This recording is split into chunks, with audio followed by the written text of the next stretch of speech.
بسم اللہ الرحمن الرحیم مولا صلی وسلم دائما ابدا علی حبیبک خیر الخلق کلہم ما کان محمد ابا احد من رجالکم ولکن رسول اللہ وخاتم النبیین وکان اللہ بکل شیء علیما وقال رسول اللہ صلی اللہ علیہ وآلہ وسلم انا خاتم النبیین لا نبی بعدی، میں خاتم النبیین رسول اللہ صلی اللہ علیہ وسلم کا فرمان علی شان، اور قرآن کے اندر بھی یہی لفظ، اور ما کان محمد ابا احد من رجالکم ولکن رسول اللہ و خاتم النبیین، اور ادھر بھی خاتم النبیین، تو نتیجہ دونوں کا ایک ہی بنے گا کہ نبی کریم صلی اللہ علیہ وآلہ وسلم نبوت کی آخری کڑی اور آخری نبوت کی عمارت کی اینٹ، اور نبیوں کو ختم کرنے والے، یعنی آپ کے بعد کوئی نبی نہیں ہوگا، اور پہلے بھی جتنے نبی اور رسول ہیں وہ سارے کے سارے آپ صلی اللہ علیہ وآلہ وسلم کی نگاہ فیض رساں سے نبی، اور اللہ تبارک و تعالیٰ کی عطا کردہ توفیق سے نبی۔ لیکن یہاں تو بڑے کھلے اور واشگاف الفاظ کے اندر رسول اللہ صلی اللہ علیہ وسلم نے ارشاد فرما دیا۔ اور یہ بھی میں عرض کرتا چلوں، آج کا ہمارا جو عنوان ہے کہ مرزا کا خد و خال، یعنی وہ کافر کیسے ہیں، کیوں ہیں، اس کی وجوہات اور ان کی دعوت کا طریقہ کار اور ان کی حقیقت آپ کے سامنے عرض کرنی ہے چند ایک لفظوں کے اندر۔ ویسے میرے ذہن کے اندر ہے، انشاءاللہ میں پوری ڈیٹیل عنقریب شروع کر رہا ہوں، اور پھر ہم اس موضوع پہ آپ کے سامنے حاضر ہوتے رہیں گے۔ لیکن فرمایا کہ میں خاتم النبیین ہوں۔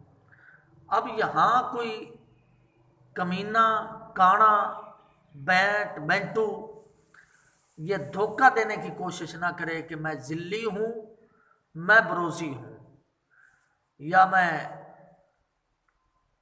کوئی کسی قسم سے ہوں، الہامی، غیر الہامی، یا ٹیچی والا، یا کوئی ہو، میرے نبی کریم صلی اللہ علیہ وسلم کے بعد کسی نبی کا آنا ناممکن ہے۔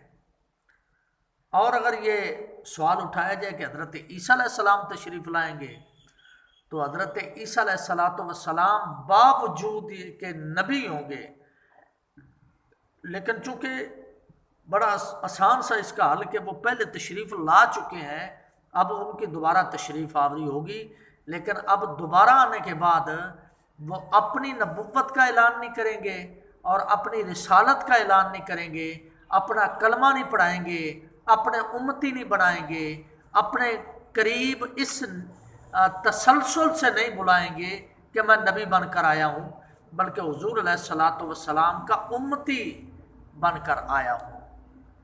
تو پھر یہ سوال اٹھتا ہے، بہت بڑا سوال، کہ جناب ہم بھی تو یہی کہتے ہیں کہ نبی کریم صلی اللہ علیہ وسلم کے امتی ہیں، اور میں امتی نبی ہوں۔ تو اس لفظ پر میں نے عرض کرنا ہے آپ کے سامنے، پہلے ترجمہ سماعت فرما لیں۔ فرمایا میں خاتم النبیین ہوں، میرے بعد کوئی نبی نہیں ہوگا، چاہے وہ الہامی ہو، غیر الہامی ہو، جلی ہو، بروزی ہو، کوئی ہو، کسی قسم سے ہو، نبی کریم صلی اللہ علیہ وسلم کے بعد، یعنی آپ کے تشریف لانے کے بعد کوئی یہ دعویٰ نہیں کر سکتا کہ میں نبی بن کر آیا ہوں۔ تو باقی رہا وہ سوال کہ ہم بھی تو امتی نبی ہیں، تو اس پر میں آپ کے سامنے یہی عرض کرتا ہوں کہ جو امتی ہوتا ہے وہ اپنے نبی کے بارے میں بکواس نہیں کرتا، غلاظت بھری زبان اور غلاظت برا منہ اور غلاظت برا دماغ اور غلاظت برا دل اور غلاظت برا سر افعال کردار اپنے نبی کے سامنے پیش نہیں کرتا جو غیرت مند امتی ہوتا ہے۔ تو اس سے یہ بھی پتہ چلا کہ یہ بغیرت تھا، اپنے آپ کو خواہ مخواہ امتی کہتا رہا۔ بہرحال وہ میں جب ڈیٹیل عرض کروں گا تو آپ کے سامنے حوالہ جات آئیں گے، چند ایک باتیں آپ سے عرض کرنی ہیں۔ سرکار دو جہاں صلی اللہ علیہ وسلم اس دھرتی کائنات پر رب کائنات کے آخری نبی اور رسول ہیں۔ آپ کے بعد قیامت تک کسی کو نبوت نہیں دی جائے گی۔ قرآن مجید کی تقریباً 100 آیات بینات اور 210 احادیث نبویہ سے یہ عقیدہ ثابت ہے۔ اس عقیدے سے ذرہ برابر شک، معمولی لاپرواہی ایک مسلمان کو ایمان کی بلندی سے کفر و ارتداد کی اتھاہ گہرائیوں میں پٹخ دیتی ہے۔ اس عقیدے کا تعلق براہ راست رسول اللہ صلی اللہ علیہ وسلم کی ذات بابرکت کے ساتھ ہے، اس لیے اس کے محافظین کو جنت کی بشارت دی گئی۔ لیکن تاریخ اسلام میں ایسے کئی بدبخت کا ذکر ملتا ہے جنہوں نے نبی کریم صلی اللہ علیہ وسلم کے تاج و تخت ختم نبوت پر ڈاکہ ڈالنے کی ناپاک جسارت کی۔ انہی بدبختوں میں سے ایک مرزا کانا کمینہ ہے جس نے 1901 میں انگریز کے کہنے پر نبوت کا دعویٰ کیا، اور آگے چل کے میں عرض کرتا ہوں کہ اس کے کفریات کون کون سے ہیں اور اس کے کفریات کی وجہ کیا بنی۔ تو انگریز تو چاہتا ہے نا کہ مسلمانوں کے اندر تفرقہ ڈالتا رہوں، کبھی وہ مرزا اصل مرزا کو بھیج دیتا ہے، کبھی مرزا جونیئر کو بھیج دیتا ہے، اور کبھی ذاکر نالائق جیسے کمینے کو بھیج دیتا ہے۔ وہ ان جیسوں کو تیار کر کے بھیجنے کے اندر اپنی کامیابی تصور کرتا ہے، کون؟ یہودی اور عیسائی۔ تو اس کے بارے میں ہمارے پاس الحمدللہ دلائل اور شواہد ہیں۔ تو قادیان کے گندے خمیر سے جنم لینے والے قادیانی اور اس کی ذریت کے گستاخ اور بے لگام قلم سے رسول دو عالم صلی اللہ علیہ وسلم کے بارے میں نہ صرف گندی توہین امیز بکواس نکلی بلکہ ناپاک جسارت میں اس حد تک بڑھے کہ دعویٰ کیا کہ مرزا قادیانی خود نعوذ باللہ تعالی محمد ہے، کیونکہ محمد صلی اللہ علیہ وسلم نے دنیا میں 2 مرتبہ آنا تھا۔ پہلی مرتبہ 1400 سال پہلے مکہ میں آئے، اور اب دوسری مرتبہ مرزا کمینے کی شکل میں قادیان میں۔ مرزائیوں کی کتابوں سے چند دل خراش عبارتیں آپ کے سامنے عرض کرنا چاہتا ہوں۔ جو بکا ہوا ہو وہ کوشش کرے میرے اس موضوع کو نہ سنیں، اگر سنے گا تو اس کے دل کو تکلیف ہوگی۔ کیوں کہ یہ میرا موضوع منافق کے لیے نہیں ہے، بلکہ یہ میرا موضوع مومن کے لیے ہے، ایماندار کے لیے ہے، اور جس کا سینہ صاف اور شفاف ہے، یہ میرا موضوع اس کے لیے ہے۔ مرزا قادیانی نے اللہ کی ذات پر جو اوباشانہ بہتان لگائے، اس کی تاریخ میں کہیں مثال ہی نہیں ملتی۔ چند تحریریں آپ کے سامنے عرض کرتا ہوں، فیصلہ کیجئے کیا ایسا شخص مسلمان تو کجا انسان کہلانے کے بھی لائق ہے یا نہیں۔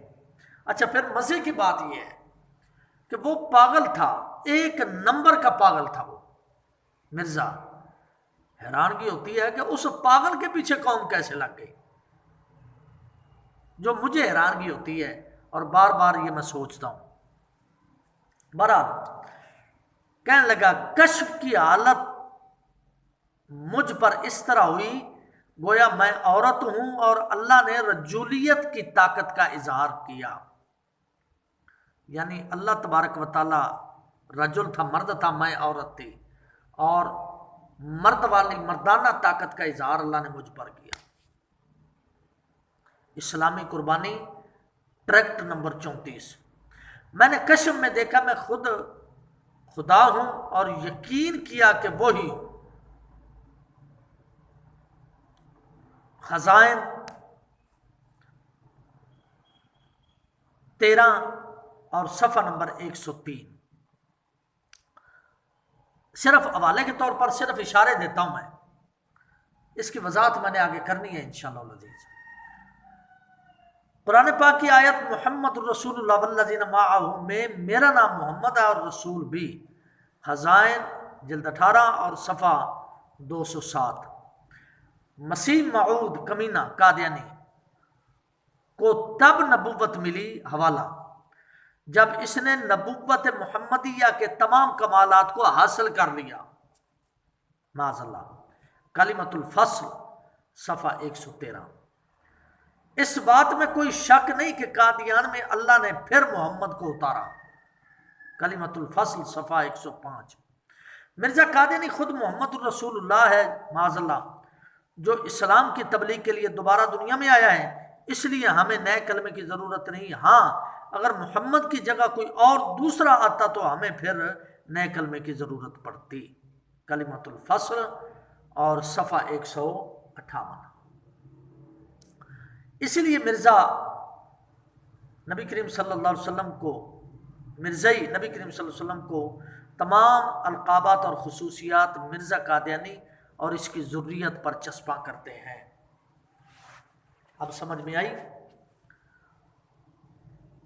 چسپاں کرتے ہوئے مرزا کو نبی اور رسول، اس کی بیوی کو ام المومنین، لڑکی کو سیدۃ النساء، اس کے ماننے والوں کو صحابہ، اس کی باتوں کو حدیث، کاموں کو سنت، اور اس کے خاندان کو معاذ اللہ اہل بیت اور من گھڑت وحی کو قرآن کا درجہ دیتے ہیں۔ حضرت عیسیٰ علیہ السلام اور صحابہ اکرام کی توہین دیکھے کمینہ کس طرح کرتا ہے، دیدہ دلیری کے ساتھ اور بکواس بازی کے ساتھ۔ مرزا نے حضرت عیسیٰ علیہ السلام اور آپ کے خاندان کے بارے میں نہایت بازاری زبان استعمال کی۔ قادیانیوں کے متعلق نرم گوشہ رکھنے والے احباب کے لیے یہ لمحہ فکریہ ہے، اگر وہ سمجھے تو۔ عیسیٰ علیہ السلام کی 3 دادیاں اور نانیاں زناکار عورتیں تھیں، معاذ اللہ۔ انہی کے خون سے حضرت عیسیٰ علیہ السلام کا وجود ہوا، خزائن جلد 11 اور صفحہ نمبر 291۔ عیسیٰ علیہ السلام کے بارے میں لوگ جانتے تھے کہ یہ شخص شرابی کبابی ہے اور خراب چال چلن، خزائن جلد 10 اور صفحہ 296۔ حضرت ابو بکر اور عمر تو مسیح موعود یعنی قادیانی کمینہ کتا بغیرت کہ جوتوں کے تسمے کھولنے کے قابل بھی نہ تھے، معاذ اللہ، استغفر اللہ، نقل کفر نباشد۔ المہدی جنوری 15 عیسوی۔ اسلام پر یہ حضرت حسین پاک کا نام لے رہا ہے اور بکواس کر رہا ہے، گستاخی کر رہا ہے۔ حضرت حسین، اسلام پر یہ حسین ایک مصیبت ہے کہ کستوری کی خوشبو یعنی قادیانی کے پاس گو کا ڈھیر، معاذ اللہ۔ کون؟ حضرت حسین پاک کے بارے میں، معاذ اللہ، استغفر اللہ، نقل کفر نباشد، نعوذ باللہ۔ خزائن جلد 18 صفحہ 477۔ حضرت فاطمہ کی ذات کے بارے میں مرزا قادیانی نے شرمناک توہین کی۔ ہمارا ذہن یہاں آ کر جواب دے جاتا ہے اور ہماری سوچ کا گھوڑا لڑکھڑا جاتا ہے۔ ہمارے سوچ کے گھوڑے کو چلنے کی طاقت نہیں آگے جو اس نے بکواسیات کی ہیں۔ مزید صفحہ 311 اسی کتاب کا مطالعہ کر لیں گے آپ خود، تو آپ کو پتہ چل جائے گا کہ یہ کتنا کمینہ شخص تھا اور اخلاقیات کے اندر کتنا گرا ہوا تھا۔ تو اس کے بارے میں، اے سنی مسلمان، تیرا ان گستاخان رسول سے تعلق رکھنا کہیں کل قیامت کے دن تجھے ان باغیوں کے ساتھ کھڑا نہ کر دے، کیونکہ دنیا کا بھی اصول ہے کہ باغی سے تعلق رکھنے والے بھی باغی تصور کیے جاتے ہیں۔ رحمت دو عالم صلی اللہ علیہ وسلم کہ امتیوں، کیا یہ سب کچھ ہم برداشت کر سکتے ہیں کہ ہم اپنے مدنی آقا کریم صلی اللہ علیہ وسلم کے نبوت کے تاج اور نبوت کے تخت اور ختم نبوت کو قادیانیوں کے رحم و کرم پر چھوڑ دیں گے؟ اگر نہیں، اور یقیناً نہیں، تو آئیے ان مرزائیوں کی مدنی آقا کریم کے خلاف بڑھتی ارتدادی سرگرمیوں کو روکنے کے لیے صرف اور صرف اپنے نبی کریم صلی اللہ علیہ وسلم سے رابطہ مضبوط کریں۔ قادیانی جب بھی ہمارے سادہ لوگ، یہ تھے اس کے کفریات، بکواسیات، جو اس نے نبی کریم صلی اللہ علیہ وسلم کی ذات والا اعتبار کے بارے میں اور پاکیزہ لوگوں کے بارے میں بکواسیات کی، وہ تھی۔ اب دعوت کا ان کا طریقہ دیکھیں کہ یہ دعوت اپنے مذہب کی کیسے دیتے ہیں۔ قادیانی جب بھی ہمارے سادہ لوگ مسلمانوں کو اپنے کفریہ مذہب کی دعوت دیتے ہیں تو مسلمان کو اپنے اصل عقائد نہیں بتاتا، بلکہ آہستہ آہستہ اپنے کفریہ مذہب کا زہر بھرتا ہے۔ مرزائی پہلے مسلمان کو متاثر کرنے کے لیے اپنے کفریہ عقائد پر پردہ ڈالنے کے لیے اخلاق کا لبادہ اڑتا ہے، پھر جب دعوت دیتا ہے تو دھوکہ دیتا ہے کہ ہم تو مرزا قادیانی کو صرف مہدی مانتے ہیں اور تمہارا تو صرف حضرت عیسیٰ اور امام مہدی کے بارے میں اختلاف ہے۔ اگر مسلمان مرزائی کی اس بات کو مان جائے تو ہر مرزائی یہ بات کرتا ہے کہ نبی کریم صلی اللہ علیہ وسلم آخری نبی نہیں ہے، بلکہ مرزا قادیانی آخری نبی ہے۔ معاذ اللہ، ان کے منہ میں گند ہو ان بغیرتوں کے۔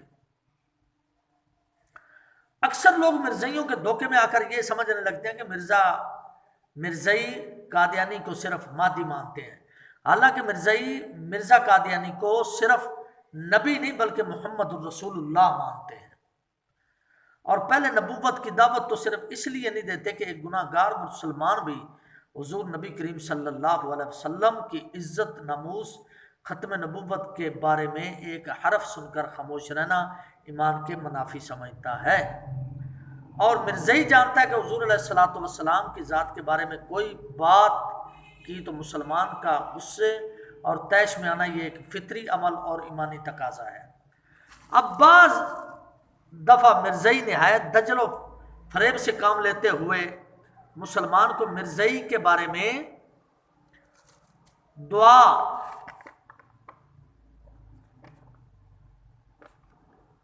استخارہ کہتا ہے، یا حالانکہ نبی کریم صلی اللہ علیہ وسلم کی ختم نبوت کے متعلق دعا و استخارہ کا صرف خیال دل میں لانا یہ کفر ہے۔ آگے چل کے میں عرض کرتا ہوں، کیونکہ دعا و استخارہ کرنا عقیدہ ختم نبوت میں شک کرنے کی دلیل ہے، اور حضرت امام اعظم ابو حنیفہ رحمۃ اللہ علیہ کے بارے میں عرض کرتا ہوں آپ کے سامنے، اللہ اکبر کبیرہ۔ اور عقیدہ ختم نبوت میں ذرہ برابر بھی شک انسان کو کفر کی پستیوں میں دھکیل دیتا ہے۔ اسی وجہ سے ایسے محروم القسمت شخص کو شیطان خواب وغیرہ میں آ کر راہ ہدایت سے پھیر دیتا ہے، اور یہی ان کا مقصد ہے، کیونکہ ان کی شیطانی ذہن اور جو ٹیچی فرشتہ اس پر شیطانی نبوت لے کر آیا، یعنی یہ یہودیوں کی طرف سے، اسرائیل کی طرف سے، تو ان کو پتہ ہے کہ ہمارا حضرت شیطان ہمارے پیچھے بیٹھا ہوا ہے، وہ خواب کے اندر ہماری مدد کرے گا۔ تو افسوس ان مسلمانوں پر ہے کہ مرزائی غیر مسلم ہو کر شیطانی مدد پر یقین رکھتے ہیں، یہ مسلمان ہو کر ہمارے نبی کی مدد پر یقین نہیں رکھتا، اس پر بھی افسوس ہے۔ بہرحال قادیانی مسلمانوں کو کیا سمجھتے ہیں یہ ذرا سمجھ لیں۔ اللہ اکبر۔ قادیانی خود کہتا ہے، کمینہ جو مجھے نبی نہیں مانتا وہ کنجریوں کی اولاد ہے، نعوذ باللہ۔ خزائن جلد 5 صفحہ 547۔ جو شخص محمد صلی اللہ علیہ وسلم کو تو نبی مانتا ہے لیکن مرزا قادیانی کو نہیں مانتا، وہ نہ صرف کافر بلکہ پکا کافر ہے۔ کلمۃ الفصل صفحہ 110۔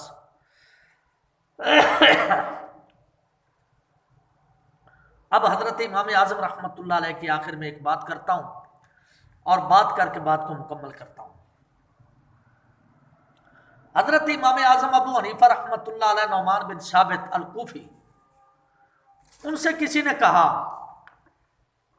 کہ سرکار یہی معاملہ ہے۔ پہلے میں ایک بات عرض کر دوں اور اس کے بعد حضرت امام اعظم کی بات عرض کرتا ہوں۔ بندہ نچیز کی طرف سے مرزا مسرور سے لے کر طاہر اور نجس جتنے بھی ہیں، ان کو چیلنج ہے بندہ احکر کی طرف سے کہ مرزائیوں کی کتابوں کے سینکڑوں کفریہ عبارات میں سے چند کفریہ عقائد نقل کیے ہیں میں نے۔ مرزائی انتہائی مکاری سے مسلمانوں کو دھوکہ دیتے ہوئے کہتے ہیں کہ یہ عقائد ہمارے نہیں ہیں، مسلمانوں نے اپنی طرف سے لکھے ہیں۔ ہم قادیانیوں کو چیلنج کرتے ہیں کہ اگر ہم مذکورہ عقائد قادیانیوں کی اصل کتابوں سے ثابت نہ کر سکے تو ہم ہر طرح کی مالی جانی قانون سزا بھگتنے کے لیے میں تیار ہوں۔ اگر ہے کسی قادیانی میں جرت تو ہمارے اس چیلنج کو قبول کرے، چاہے تو قادیانی اپنی کتابیں خود لے کر آ جائیں۔ جو کتابیں قادیانی مرزائی لے کر آئیں گے ہم انشاءاللہ اللہ کے فضل و کرم سے انہی سے دکھا دیں گے، اس سے بڑھ کر تو کوئی نہیں۔ ہر مرزائی کفر و ارتداد کو پھیلانے کے لیے اپنی جماعت کو مخصوص چندہ دیتا ہے جو مسلمانوں سے کمایا جاتا ہے۔ اس لیے ہر مسلمان جو قادیانی مصنوعات کی خرید و فروخت کرتا ہے پیغمبر علیہ السلام کے خلاف اس تحریک ارتدادی تحریک میں اپنا مالی تعاون کرتا ہے، اس لیے خود بھی اس ملعون کام سے رکیے اور دوسروں کو بھی ایمان کی حفاظت کر کے ختم نبوت کے عظیم پلیٹ فارم پر اپنے نبی سے محبت کیجیے۔ اب آخر میں یہ عرض کر دوں، حضرت امام اعظم ابو حنیفہ رحمۃ اللہ علیہ، آپ سرکار نے فرمایا، کسی نے پوچھا کہ سرکار فلاں آدمی ہے وہ نبوت کا دعویٰ کرتا ہے، آپ نے فرمایا پھر تو نے کیا کیا، تم نے کیا کیا؟ سرکار ہم آپ کے پاس آئے ہیں کہ وہ کہتا ہے کہ مجھ سے دلیل مانگو، کوئی معجزہ کہو تو میں معجزہ دکھانے کے لیے تیار ہوں، کرامت کہو میں دکھانے کے لیے تیار ہوں۔ بہرحال تو ہم جا کر اس سے معجزہ نہ مانگ لیں؟ ہائے ہائے ہائے۔ حضرت امام اعظم ابو حنیفہ رحمۃ اللہ علیہ نے پتہ کیا فرمایا؟ فرمایا تمہیں پتہ ہے کہ کافر سے معجزہ طلب کرنا، معجزہ کی اپیل کرنا، ڈیمانڈ کرنا، یہ بھی کفر ہے۔ جس طرح اصل اس کا ماننے والا پکا پیڈا کافر ہے، اسی طرح اس سے معجزہ مانگنے والا بھی کافر ہے۔ تو یہ بات ہے، تو میں اپنے دوستوں سے یہی ریکویسٹ کروں گا کہ قادیانیوں سے بھی بچیں، اور جن لوگوں نے اس وقت قادیانیوں کو ساتھ دیا اور اب تک دیتے آ رہے ہیں، ظاہری طور پر جو ہے ان کا لیبل ہے عالمی مجلس تحفظ ختم نبوت خان کا فلاں فلاں، لیکن اندرونی طور پر جو ان کے معاملات ہیں وہ بالکل قادیانیوں کے ساتھ ہیں۔ البتہ اگر وہ ساتھ نہیں ہیں تو پھر جب بابا خادم حسین رضوی صاحب نے اعلان کیا تھا قادیانیوں کے خلاف، تو یہ جو عالمی مجلس سے تحفظ ختم نبوت والے تھے یہ کہیں مر گئے تھے یا زندہ درگور ہو گئے تھے یا دفن ہو گئے تھے یا کہیں ملک چھوڑ کر چلے گئے تھے یا جو ہے اگلا مکان جو ہے درگون کا مقام وہاں چلے گئے تھے، یہ کہاں تھے اس وقت؟ اب بھی لبیک والوں پر ختم نبوت کی وجہ سے پرچہ جات چل رہے ہیں اور پیشیاں چل رہی ہیں، تو یہ اس وقت کہاں تھے اور اب کہاں ہیں؟ تو ساری عمر میرے دوستوں اور بزرگوں انہوں نے ختم نبوت کے نام پر چندے مانگے، اپنے پیٹ پالے، اولادوں کے لیے بنایا، پلاٹ بنائے، گاڑیاں بنائیں، بینک بیلنس بنائے۔ اگر ختم نبوت کے لیے کسی نے کام کیا ہے تو وہ صرف اور صرف اہل سنت و جماعت مولانا امام احمد رضا خان صاحب رحمۃ اللہ علیہ، بابا خادم حسین رضوی رحمۃ اللہ علیہ، علماء اہل سنت نے، عوام اہل سنت نے یہ کام ختم نبوت کے موضوع پہ کیا ہے۔ سنی تابندہ باد، اہل سنت زندہ باد۔ اللہ ہمارا جینا بھی اہل سنت کے ساتھ، موت بھی اہل سنت، اور قیامت والے دن بھی ہمارا اہل سنت کے ساتھ ہو۔ اور آخر میں خصوصی دعا اللہ تبارک و تعالی میرے محسن علامہ ڈاکٹر محمد آصف اشرف جلالی صاحب قبلہ کو صحت کلی، صحت عاجلہ اور صحت نافعہ عطا فرمائے، ہمیں نبی کریم صلی اللہ علیہ وسلم کے قدمین شریفین کے اندر موت نصیب فرمائے، اور بقیع شریف کے اندر ہمیں مدفن